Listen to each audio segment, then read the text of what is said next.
بسم اللہ الرحمن الرحیم۔ ہمارے چینل میں خوش آمدید۔ رات کا سناٹا دل چیر دینے والا تھا۔ میں رات کے 2 بجے اپنے گھر کی طرف جا رہا تھا۔ ویسے تو ہر روز ہی میں رات گئے تک گھر لوٹتا تھا، لیکن آج اچھی خاصی دیر ہو گئی تھی، اسی لیے تیز تیز قدموں سے چلتا ہوا گھر کی طرف لوٹ رہا تھا۔ اس گھنے جنگل سے گزر کر جانا میرا روز کہیں کا کام تھا، کیونکہ جس دکان پر میں کام کرتا تھا وہ شہر میں تھی، جبکہ جس علاقے میں گھر تھا وہ شہر سے تھوڑا دور تھا۔ میرے پاس موٹر سائیکل تو نہ تھی، اسی لیے میں روزانہ پیدل آتا جاتا تھا۔ ابھی میں نے آدھا فاصلہ طے کیا تھا۔ میں اس جنگل سے گزر ہی رہا تھا جب مجھے سامنے آتی گاڑی کی 2 ہیڈ لائٹس جلتی ہوئی نظر آئیں۔ میں چونک کر دیکھنے لگا۔ رات کے 2 بجے شاید کسی کی گاڑی خراب ہو گئی تھی۔ پھر میں گاڑی تک پہنچ گیا۔ وہ ایک لڑکی تھی جو گاڑی کے بونٹ کے ڈھکن کو کھول کر گاڑی کو چیک کر رہی تھی۔ میں پیشے سے ایک مکینک تھا، اسی لیے میرا فرض بنتا تھا کہ میں اس اکیلی لڑکی کے اس سنسان جنگل میں مدد کروں تاکہ وہ اپنی اس پریشانی سے نکل آئے۔ تبھی میں نے اسے مخاطب کیا اور اس سے کہنے لگا کہ میڈم، اگر آپ کی گاڑی خراب ہے تو میں ایک مکینک ہوں، میں آپ کی گاڑی کو صحیح کر سکتا ہوں۔ میری آواز پر چونک کر اس نے اپنا سر اٹھایا، پھر مجھے غصے سے دیکھنے لگی۔ میں اسے حیرت سے دیکھ رہا تھا، کیونکہ میں نے اپنی زندگی میں آج تک اتنی حسین لڑکی نہ دیکھی تھی۔ کالی سیاہ آنکھیں اور سرخ ہونٹ لیے، بے شک وہ ایک خوبصورت لڑکی تھی۔ اس کی رنگت انتہائی گوری تھی۔ وہ مجھے غصے سے دیکھتے ہوئے کہنے لگی، اکیلی لڑکی کو دیکھ کر ہمدردی جتانے کی کوشش کر رہے ہو، لیکن یاد رکھنا میں کوئی ڈرپوک یا کمزور قسم کی لڑکی نہیں ہوں جسے تم ہمدردی دکھا کر قابو کر لو گے۔ خبردار جو مجھ سے کسی قسم کی بھی کوئی ہمدردی جتانے کی کوشش کی۔ میں تمہارے جیسے چھچھورے لوگوں کی نیت کو اچھی طرح جانتی ہوں۔ اکیلی لڑکی کو اس گھنے جنگل میں کھڑے دیکھ کر تمہاری رال ٹپک رہی ہے، اسی وجہ سے تم میرے پاس آئے ہو۔ وہ جتنی خوبصورت نظر آ رہی تھی، اس کی زبان اتنی ہی گندی تھی۔ میرا دل بری طرح سے خراب ہوا۔ پھر میں اسے کہنے لگا کہ میڈم، میں تو صرف آپ سے یہ کہہ رہا تھا کہ چونکہ میں ایک مکینک ہوں، اسی لیے آپ کی گاڑی کو دیکھ کر ٹھیک کر سکتا ہوں، اور آپ ہیں کہ میری نیت پر شک کر رہی ہیں۔ ویسے بھی آپ میرا حلیہ دیکھ کر اندازہ لگا سکتی ہیں کہ میرے کپڑوں پر کتنا آئل اور گندگی ہے۔ میں ابھی ابھی کام سے لوٹ کر گھر کی طرف جا رہا تھا، اور یہاں سے گزرنا میرا روز کا معمول ہے۔ اب وہ کچھ چپ سی ہو کر مجھے دیکھ رہی تھی۔ پھر اس نے مجھے اشارہ کیا کہ میں گاڑی کو چیک کروں۔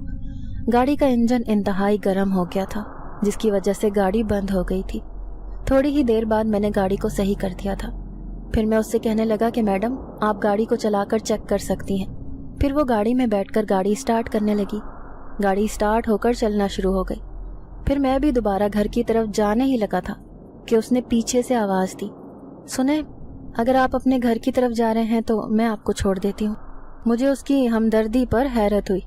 ابھی تو وہ اتنا غصہ دکھا رہی تھی اور اب مجھے اپنے ساتھ چلنے کا کہہ رہی تھی۔ پھر میں نے اس کی گاڑی کے پاس آ کر اسے کہا کہ میڈم، میرے کپڑوں کی حالت ایسی نہیں ہے کہ میں آپ کی گاڑی میں بیٹھ سکوں۔ یہ دیکھیں کس قدر خراب حالت ہے میرے کپڑوں کی، میرے بیٹھنے سے آپ کی گاڑی خراب ہو جائے گی۔ میری بات سن کر وہ مسکرا دی۔ پھر مجھے کہنے لگی کہ مجھے اپنی گاڑی کی کوئی فکر نہیں ہے، آپ بیٹھ سکتے ہیں۔ اس کے اتنا کہنے پر اب میں انکار نہ کر سکا اور چپ چاپ گاڑی میں بیٹھ گیا۔ نہایت خوبصورت اور قیمتی گاڑی تھی۔ حلیے سے بھی وہ لڑکی امیر ذاتی دکھائی دے رہی تھی۔ ہاتھ میں پہنے ہوئے سونے کے بریسلیٹ اس کے بے پناہ امیر ہونے کا پتہ دے رہے تھے۔ میں دل ہی دل میں سوچنے لگا کہ آج کل اتنے برے حالات ہیں، اور پھر بھی یہ لڑکی اتنا سونا پہن کر اور اتنی قیمتی گاڑی لے کر رات کو سڑکوں پر نکل آئی تھی۔ وہ لڑکی مجھے کہنے لگی کہ میں نے پہلے بہت سے لوگوں کو دیکھا ہے، اکثر ہی لوگ میری خوبصورتی کو دیکھ کر پگھل جاتے ہیں، لیکن آپ پر حیرت ہو رہی ہے کہ آپ نے ایک دفعہ بھی نظر اٹھا کر مجھے غور سے نہیں دیکھا۔ اس کی اس بات پر میں خاموش رہا اور دل ہی دل میں سوچنے لگا کہ متاثر تو میں بھی پہلی نظر میں ہی ہو گیا تھا آپ کی خوبصورتی سے، لیکن میں یہ بات صرف دل میں ہی سوچ کر رہ گیا۔ پھر اس نے گاڑی میری گلی کے نکڑ پر روک دی۔ میں نے اس کا شکریہ ادا کرنا چاہا، لیکن وہ زن سے گاڑی بھگا کر لے گئی۔ اب میں اپنی گلی میں جا رہا تھا، لیکن ایک بات سوچ کر میرا دل دھک سے رہ گیا۔ میں نے اس لڑکی کو ہرگز اپنے گھر کا ایڈریس نہ بتایا تھا۔ اسے کیسے پتا تھا کہ میرا گھر اس گلی میں واقع ہے، جو وہ مجھے یوں اس گلی کے نکڑ پر چھوڑ کر چلی گئی تھی؟ میں حیرت سے سوچتا ہوا اپنے گھر کی طرف جا رہا تھا۔ پھر اپنے گھر کا دروازہ بجانے لگا۔ حسب عادت ربیہ میرے انتظار میں جاگ رہی تھی۔ وہ میری کزن تھی۔ اپنے ماں باپ کے مرنے کے بعد وہ ہمارے ساتھ ہی رہتی تھی۔ اسے دیکھ کر میرا منہ بگڑ جاتا تھا کیونکہ میں اس سے کوئی خاص پسند نہیں کرتا تھا۔ اکثر میں اماں کو کہتا کہ پہلے ہی ہمارے گھر کے حالات اتنے برے ہیں اور گھر میں غربت کا ڈیرا ہے، آخر آپ کو کیا ضرورت تھی ایک یتیم لڑکی کو پالنے کی۔ ابا کی ایک چھوٹی سی کریانے کی دکان تھی۔ بمشکل اس دکان کی کمائی سے ہمارا گھر چلتا تھا۔ ایک چھوٹا بھائی اور 2 چھوٹی بہنوں کے علاوہ اماں اور ابا بھی اس گھر کا حصہ تھے۔ ابا اپنی بیماری کی وجہ سے اتنے محتاج ہو گئے تھے کہ زیادہ دیر تک دکان پر نہیں بیٹھ سکتے تھے۔ میں ابھی 9ویں کلاس میں ہی پڑھ رہا تھا جب ابا کا جسم جواب دینے لگا اور انہوں نے مجھے کہا کہ میں اسکول چھوڑ کر دکان پر بیٹھا کروں تاکہ تھوڑا بہت جو دکان میں مال موجود ہے وہ بیچ باچ کر گھر کا گزارا چل سکے۔ میں ابھی کم عمر تھا، اتنی سمجھداری میرے اندر نہ تھی۔ جو دکان کا تھوڑا بہت مال بچا ہوا تھا وہ میں نے اپنی ناسمجھی کے باعث بہت ہی کم داموں میں بیچا۔ یوں آہستہ آہستہ کر کے وہ دکان مکمل طور پر بند ہو گئی۔ اب باقی بیماری بھی ایسی تھی کہ جانے کا نام نہیں لے رہی تھی اور مستقل طور پر ابا بستر کے مریض بن کر رہ گئے تھے۔ جیسے ہی دکان بند ہوئی ویسے ہی ابا بھی اس دنیا کو چھوڑ کر رخصت ہو گئے۔ غربت نے اتنی مستقل بنیادوں پر اس گھر میں پنجے گاڑے کہ ہمارے حالات ایسے تھے کہ ہم فاقوں پر اتر آئے تھے۔ اماں کی آنکھوں میں پریشانی اور چہرے پر بے بسی رہنے لگی تھی۔ مجھ سے گھر کی یہ حالت دیکھی نہ جا رہی تھی۔ میں ابھی 15 سال کا ہی تھا جب ہی میرا ایک دوست جو محلے کے مکینک کی دکان پر کام کرتا تھا، وہ بھی غربت کا مارا ہوا تھا۔ اس نے مجھے کہا کہ تم بھی میرے ساتھ دکان پر چلے جایا کرو، اچھا ہے کوئی ہنر سیکھ لو گے تو اپنے گھر کو اچھے سے چلا کر سب کو پال سکو گے۔ یوں اس کے کہنے پر مجھے دکان پر رکھ لیا گیا۔ تھوڑی بہت اجرت مجھے ملتی تھی، کچھ اماں سلائی کر لیتی تھیں، محلے کی عورتوں کے کپڑے وغیرہ۔ یوں ہمارے گھر کا گزر بسر کسی نہ کسی طریقے سے چل ہی رہا تھا۔ پھر چند سال اور گزرے اور میں 5 سال کے اندر ایک ماہر مکینک بن چکا تھا۔ گاڑیوں کو ٹھیک کرنا میرے دائیں ہاتھ کا کام تھا۔ مالک بھی مجھ سے بے پناہ خوش تھا۔ اس نے اب میری تنخواہ میں بھی اضافہ کر دیا تھا۔ دکان پر اگر چھوٹے بچے کام سیکھنے کے لیے آتے تو انہیں دیکھ کر مجھے اپنا بچپن یاد آ جاتا تھا۔ میں ان سے بڑے نرم لہجے میں بات کرتا اور جلدی سے جلدی انہیں ہنر سکھانے کی کوشش کرتا تھا تاکہ وہ بھی میری طرح اپنے گھر کو چلا کر حلال کی روزی روٹی کما سکیں۔ کچھ اماں کے پرانے زیور رکھے تھے اور کچھ پیسے میں نے جمع کر کے اپنی ایک بہن کی شادی کر دی تھی۔ اب گھر میں ایک چھوٹی بہن اور ایک بھائی تھا، ساتھ ہی ساتھ میرے تایا کی بیٹی ربیہ بھی تھی، جسے دیکھ کر مجھے بے پناہ غصہ آتا تھا کیونکہ میں سوچتا تھا کہ اماں نے خواہ مخواہ میں خواہش کی ذمہ داری اپنے سر لے لی تھی۔ اب کل کو اس کی شادی بھی کرنی تھی اور اس کی شادی کا خرچہ سارا مجھے ہی کرنا پڑتا۔ جب میں نے اپنی اماں سے اس خدشے کا اظہار کیا تو اماں مجھے کہنے لگی کہ لو بھلا تمہیں اس کی کیا فکر ہے، رابی تو میرے گھر کی ہی دلہن بنے گی۔ یہ تو میں نے شروع سے ہی سوچ رکھا تھا کہ میں ربیہ کو اپنی بہو بناؤں گی۔ اماں کی یہ بات سن کر تو مجھے شدید غصہ آیا۔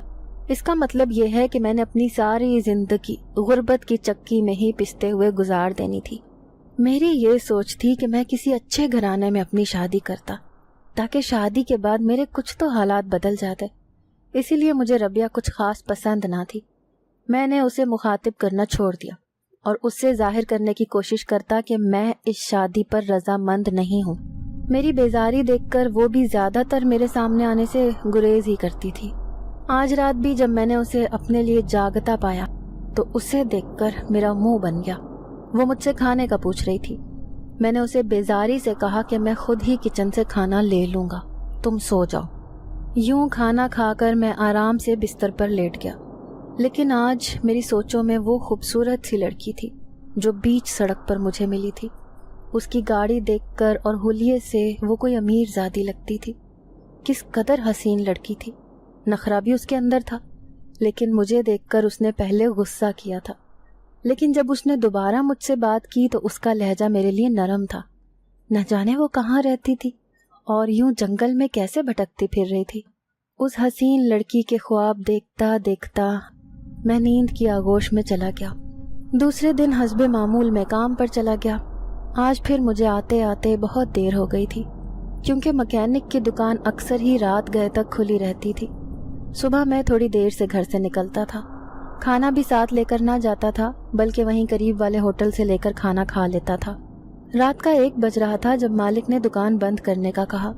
میں بھی شکر ادا کرنے لگا کہ شکر ہے کل کی طرح اتنی دیر نہ ہوئی تھی۔ اب اسی جگہ سے گزر کر میں اپنے گھر کی طرف جا رہا تھا جب راستے میں مجھے ایک گاڑی کھڑی ہوئی نظر آئی۔ میں اچھی طرح پہچان گیا تھا، یہ گاڑی وہی تھی جو مجھے کل ملی تھی۔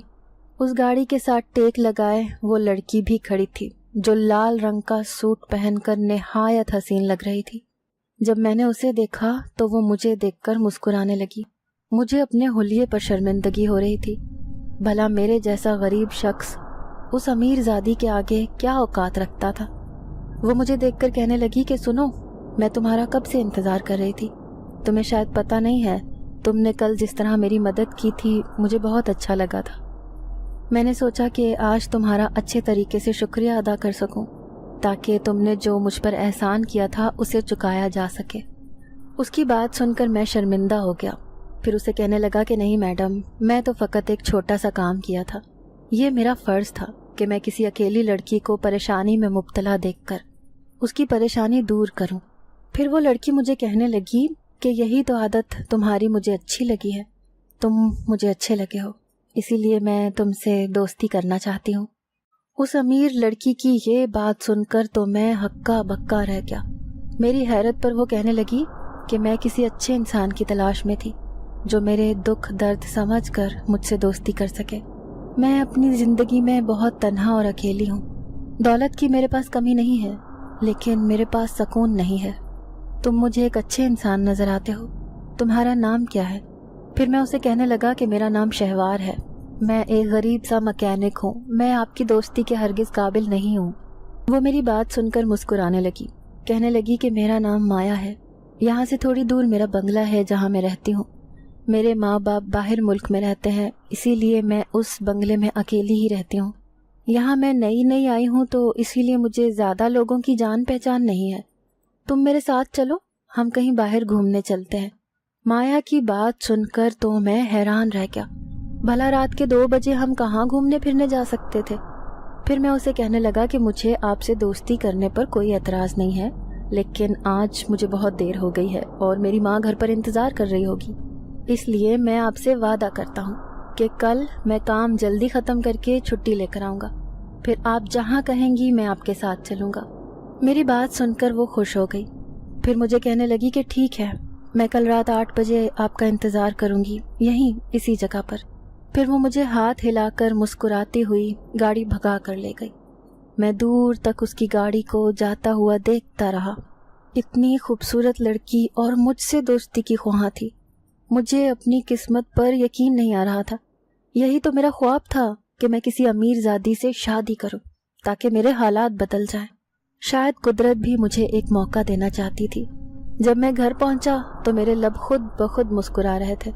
آج رابی تو جاگ ہی رہی تھی، ساتھ میں اماں بھی اٹھی ہوئی تھی۔ میرے چہرے پر مسکراہٹ دیکھ کر اماں مجھ سے کہنے لگیں کہ لگتا ہے آج تمہارا دن بہت اچھا گزرا ہے، تبھی تم مسکرا رہے ہو، ورنہ ہر روز تو تم سڑے ہوئے کریلے کی طرح منہ بنا کر رکھتے ہو۔ اماں کی بات سن کر میں ہنس دیا اور اسے کہنے لگا کہ اماں، لگتا ہے آپ کے بیٹے کی قسمت بدلنے والی ہے۔ آج مجھے ایک امید نظر آئی ہے کہ شاید جو میں خواب دیکھتا ہوں وہ پورے ہونے والے ہیں۔ اماں میری کوئی بات نہ سمجھی، وہ حیرت سے مجھے دیکھ رہی تھی۔ پھر میں نے اماں کو کہا کہ ابھی اپنا دماغ نہ چلاؤ، ٹائم آنے دو، آپ کو سب کچھ پتہ چل جائے گا۔ بستر پر لیٹ کر سنہرے خواب میری آنکھوں کے سامنے آنے لگے۔ اس غربت بھری زندگی سے میں اکتایا ہوا تھا۔ 15 سال کی عمر سے 25 سال کا ہو گیا تھا، لیکن آج تک ایک دن بھی میں نے اپنے لیے نہ دیا تھا، بلکہ میری سوچوں میں ہر وقت گھر والے ہی رہتے تھے۔ مجھے ان کی دن رات فکر رہتی تھی کہ کہیں زندگی میں انہیں کسی قسم کی کوئی تکلیف نہ اٹھانی پڑ جائے۔ جب اپنے ہم عمر نوجوانوں کو عیاشی کی زندگی گزارتے دیکھتا تو میرے دل میں بھی حسرت ہوتی کہ کبھی میں بھی ان کی طرح عیاشی کی زندگی بسر کروں اور سیر سپاٹے کر کے زندگی سے لطف اندوز ہوں۔ اس میڈم مایا کا خوبصورت چہرہ میری آنکھوں کے سامنے سے ہٹ نہ رہا تھا۔ دوسرے دن میں دکان پر تو چلا گیا تھا، لیکن میرا ارادہ تھا کہ آج دکان کے مالک سے آدھی چھٹی لے لوں گا۔ جب میں نے اس سے چھٹی کا کہا تو مالک حیرانی سے مجھے دیکھ رہا تھا۔ کیونکہ دکان کے سبھی ملازموں کو پتہ تھا کہ میں زیادہ چھٹی نہیں کرتا تھا اور نہ ہی چھٹی لے کر جاتا تھا۔ پھر میں نے اپنی خراب طبیعت کا بہانہ بنا کر مالک سے کہہ دیا کہ میں جلدی گھر جاؤں گا۔ اس نے بخوشی مجھے اجازت دے دی تھی۔ میں خوشی خوشی کام کر رہا تھا، لیکن وقت تھا کہ گزر ہی نہیں رہا تھا۔ پھر ٹھیک 7 بجے میں گھر کی طرف جا رہا تھا۔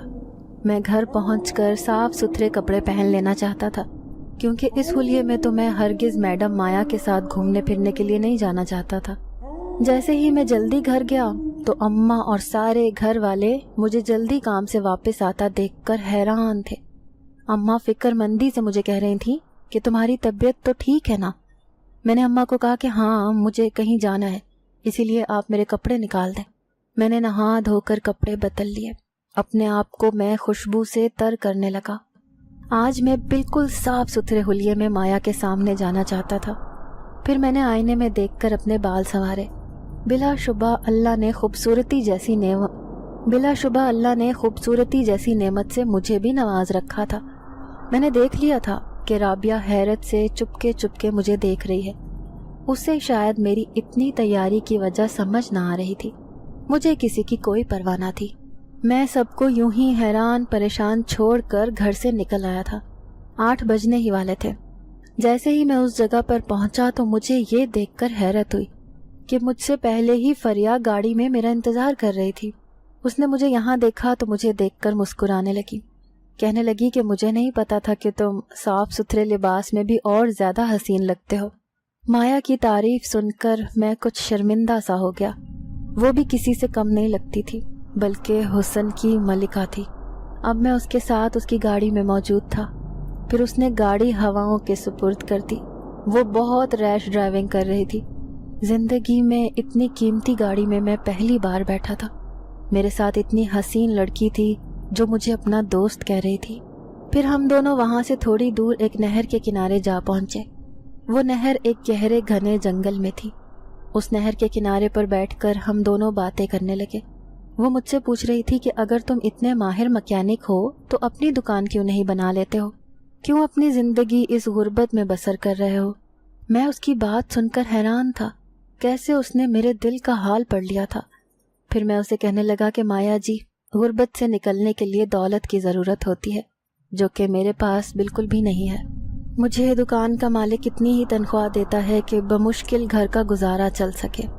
ہمارے گھر کے افراد بھی زیادہ ہیں، اسی لیے ان سب کی ذمہ داری بھی میرے اوپر ہے۔ جب سے میں نے ہوش سنبھالا ہے صرف غم روزگار میں ہی اپنی زندگی گزار رہا ہوں۔ پھر مایا مجھے کہنے لگی کہ میں نے اپنی طرف مائل ہوتے ہوئے بہت انسانوں کو دیکھا ہے، جو پہلے تو شرافت کا مظاہرہ کر کے میرے نزدیک آتے ہیں، پھر گھٹیا تعلق بنانے کی کوشش کرتے ہیں، لیکن تم واحد انسان ہو جس نے میری خوبصورتی دیکھ کر بھی مجھ سے فائدہ اٹھانے کی کوشش نہیں کی۔ تمہاری یہی بات مجھے بہت اچھی لگی۔ تمہارے چہرے پر ایک معصومیت ہے جو تمہارے پاکیزہ کردار کی گواہی دیتی ہے۔ اگر تم اپنے لیے زندگی میں کچھ کرنا چاہتے ہو تو میں تمہارے ساتھ ہوں، میں تمہاری ہر طریقے سے مدد کر سکتی ہوں۔ مایا کے منہ سے میں اپنی تعریف سن کر خوشی سے جھوم اٹھا تھا۔ مجھے یقین نہیں آ رہا تھا کہ وہ اتنی جلدی مجھ سے متاثر ہو جائے گی۔ پھر میں اسے کہنے لگا کہ میں اپنی ایک بڑی دکان بنانا چاہتا ہوں۔ اگر میرے پاس اپنی ذاتی دکان ہو جائے تو شاید میں اپنے گھر کے حالات کافی حد تک بدل ڈالوں۔ پھر مایا نے مجھ سے پوچھا کہ تمہیں کتنے سرمایہ کی ضرورت ہے، میں وہ سارے پیسے تمہیں دے سکتی ہوں۔ پھر میں نے اسے منع کر دیا اور کہنے لگا کہ نہیں، اللہ نے چاہا تو میں خود ہی اپنے لیے کچھ نہ کچھ کر لوں گا، لیکن میں آپ کا احسان لیتا ہوا اچھا نہیں لگوں گا۔ دوستی کے نام پر سودے بازی مجھے ہرگز منظور نہیں ہے۔ یہ سب باتیں میں اوپرے دل سے کر رہا تھا، حالانکہ دل سے میں یہ چاہ رہا تھا کہ وہ میری پیسوں کے سلسلے میں کچھ مدد کرتے۔ پھر مایا مجھ سے کہنے لگی کہ ٹھیک ہے، میں تمہاری بات مان لیتی ہوں، لیکن اگر تمہیں زندگی میں کبھی بھی کسی بھی چیز کی ضرورت ہو تو تم بلا جھجک مجھ سے کہہ سکتے ہو۔ آج سے تمہاری اور میری دوستی پک۔ میں بھی اس کی بات سن کر مسکرا دیا۔ اب وہ مجھ سے وعدہ لے رہی تھی کہ جب بھی میں تمہیں ملنے کے لیے بلاؤں گی تو تمہیں آنا ہی ہوگا۔ میں نے بھی فوراً سے کہہ دیا کہ ہاں میں ضرور آؤں گا۔ کافی دیر تک وقت گزارنے کے بعد رات کے 2 بجے میں مایا سے گھر جانے کی اجازت طلب کر رہا تھا۔ اس نے بخوشی مجھے اجازت دے دی۔ جب میں اس کی گاڑی سے اتر رہا تھا تو اس نے ایک خوبصورت سا ڈبہ میری طرف بڑھایا۔ میں شرمندہ سا ہو گیا تو وہ کہنے لگی کہ یہ میری طرف سے پہلا تحفہ دوستی کا، قبول کرو۔ پھر اپنی گاڑی زن سے بھگا کر لے گئی۔ وہ ڈبہ ہاتھ میں لے کر مجھے شرمندگی سی ہو رہی تھی، ساتھ ساتھ فکر بھی تھی کہ اگر اماں نے یہ ڈبہ دیکھ لیا اور پوچھ لیا کہ کس نے دیا ہے تو میں ان سے کیا کہوں گا۔ لیکن جیسے ہی میں گھر میں گیا تو یہ دیکھ کر شکر کرنے لگا کہ اماں جاگ نہیں رہی تھی بلکہ ربیہ نے ہی دروازہ کھولا تھا۔ وہ مجھ سے کھانے کا پوچھ رہی تھی۔ میں نے اسے کھانا لانے کا کہا اور کمرے میں چلا گیا۔ تبھی جلدی جلدی کھانا کھا کر میں نے برتن سائڈ پر رکھ دیے اور بے تابی سے وہ باکس کھولنے لگا۔ جیسے ہی میں نے وہ باکس کھولا تو میری حیرت کی انتہا نہ رہی، کیونکہ اس کے اندر ایک قیمتی پرفیوم تھا۔ جیسے ہی میں نے وہ پرفیوم استعمال کیا تو اس کی خوشبو اتنی تیز تھی کہ میں مدہوش سا ہو گیا۔ بلا شبہ اتنا قیمتی پرفیوم میں نے آج تک استعمال نہ کیا تھا۔ جب ہی اچانک سے رابعہ بھی برتن لینے کے لیے اندر آئی۔ وہ جیسے ہی برتن اٹھانے لگی تو مجھ سے کہنے لگی کہ تمہارے کمرے سے یہ بدبو کس قسم کی آ رہی ہے۔ مجھے اس کی بات سن کر غصہ آ گیا اور میں یہ سوچنے لگا کہ اس جاہل کو یہ بھی نہیں پتا کہ خوشبو میں اور بدبو میں کیا فرق ہے۔ پھر میں غصے سے اسے کہنے لگا کہ یہ بدبو نہیں ہے بلکہ تیز خوشبو ہے جو تمہیں محسوس ہی نہیں ہو رہی۔ وہ مجھ سے کہنے لگی کہ نہیں، بہت تیز بدبو ہے، یقین کرو، کمرے میں کھڑا بھی نہیں ہوا جا رہا۔ میں نے اسے غصے میں کہا کہ اگر کھڑا نہیں ہوا جا رہا تو یہاں سے فوراً دفع ہو جاؤ۔ وہ مجھے حیرت سے دیکھتی ہوئی وہاں سے چلی گئی۔ پھر میں نے اس پرفیوم کو اپنی الماری میں کپڑوں کے نیچے چھپا کر رکھ دیا۔ اب دن بدن میری اور مایا کی دوستی گہری ہوتی جا رہی تھی۔ جب بھی اسے ملنا ہوتا تھا تو وہ گاڑی راستے میں میرے انتظار میں کھڑی ہوتی تھی۔ میں بھی اس سے ملنے کے لیے ہر وقت بےتاب رہتا تھا اور شاید دل ہی دل میں اس سے محبت کرنے لگا تھا۔ اتنا تو مجھے یقین تھا کہ وہ بھی مجھے چاہنے لگی تھی، جبھی تو ملنے کے لیے ہر دوسرے دن دوڑی چلی آتی تھی۔ روزانہ اس کا لباس خوبصورت اور قیمتی ہوتا تھا جس میں وہ بے پناہ خوبصورت لگتی تھی۔ پھر ایک دن میں آیا تو مجھے کہنے لگی، تم اپنے کام کی وجہ سے بہت پریشان دکھائی دیتے ہو، اسی لیے میں تمہاری مدد کرنا چاہتی ہوں تاکہ ہمیں ملاقات کرنے میں کوئی پریشانی نہ ہو۔ پھر اس نے ایک چھوٹا سا بیگ میرے حوالے کیا۔ مجھے کہنے لگی کہ اس بیگ میں اتنی رقم ہے کہ تم اپنا کوئی بھی کاروبار اچھے طریقے سے کر سکتے ہو۔ تمہاری روزگار کی فکر ختم ہو جائے گی تو تم ان ساری فکروں سے آزاد ہو جاؤ گے جن کی سوچیں تمہارے ذہن کو جکڑ کر رکھتی ہیں۔ میں وہ بیگ لینے میں ہچکچا رہا تھا، لیکن میں دل ہی دل میں بے تحاشا خوش بھی تھا۔ مایا میرے چہرے کو دیکھ کر کہنے لگی کہ مجھے پتا ہے تمہیں پیسوں کی اس وقت کتنی ضرورت ہے، اس لیے دوستی میں یہ سب چلتا ہے۔ کچھ دنوں بعد میرے بنگلے پر ایک بہت بڑی پارٹی ہے جس میں تمہیں سب سے ملوانے والی ہوں، اسی لیے تمہیں میرے ساتھ چلنا ہوگا۔ میں اس کی بات سن کر کہنے لگا کہ آپ جب بھی مجھے کہو گی میں آپ کے ساتھ چلوں گا۔ تھوڑی دیر تک باتیں کرنے کے بعد میں اب گھر کی طرف جا رہا تھا۔ میرے ہاتھ میں وہ بیگ نہیں بلکہ میری قسمت تھی، کیونکہ مجھے لگ رہا تھا کہ اب راتوں رات میری قسمت بدلنے والی ہے۔ میرے اندر کی اس تبدیلی کو نہ صرف گھر والے محسوس کر رہے تھے بلکہ میں خود بھی اس تبدیلی پر حیران تھا۔ پہلے جو میں کسی کے بات کرنے پر بھی کاٹنے کو دوڑتا تھا، لیکن اب تو ہر وقت میرے چہرے پر خوشی رہتی تھی۔ میرے مزاج میں یہ خوشگوار سی تبدیلی صرف مایا کی مرہون ملت تھی۔ میں سوچ رہا تھا کہ اگر مایا نے مجھ سے شادی کر لی تو شاید میری قسمت ایسی پلٹتی کہ پھر کبھی ماضی کی کھڑکیوں میں جھانکنے کا مجھے موقع نہ ملتا۔ دروازہ حسب معمول رابعہ نے کھولا تھا۔ اس نے بیگ کو میرے ہاتھ میں دیکھ لیا تھا۔ وہ مجھ سے کوئی سوال نہ کر سکتی تھی کیونکہ میں اکثر ہی اس کو جھڑکیاں لگا دیتا تھا۔ میں نے سوچا تھا کہ مایا کے دیے ہوئے پیسوں سے میں ایک دکان خریدوں گا، ساتھ ہی چھوٹی بہن کی شادی بھی کر دوں گا تاکہ میرے اوپر سے مزید ذمہ داری کم ہو جائے۔ چھوٹا بھائی تو ویسے بھی ابھی کالج میں پڑھ رہا تھا، اس کی پڑھنے کی عمر تھی۔ پھر تھوڑے ہی دن بعد میں نے ایک دکان خرید لی۔ چھوٹی بہن عائزہ کا رشتہ پھوپھو کے گھر لگا ہوا تھا۔ میں نے ان سے کہہ دیا تھا کہ میری طرف سے شادی کی تیاریاں مکمل ہیں، اسی لیے آپ لوگ جلد سے جلد شادی کی کوئی بھی تاریخ رکھ لیں۔ یوں وہ شادی کی تیاریاں کر رہے تھے اور میں نے اماں کو کہہ دیا تھا کہ خرچے کے لیے پریشان ہونے کی ضرورت نہیں ہے۔ اماں میرے پاس اتنے پیسے دیکھ کر حیران تھی۔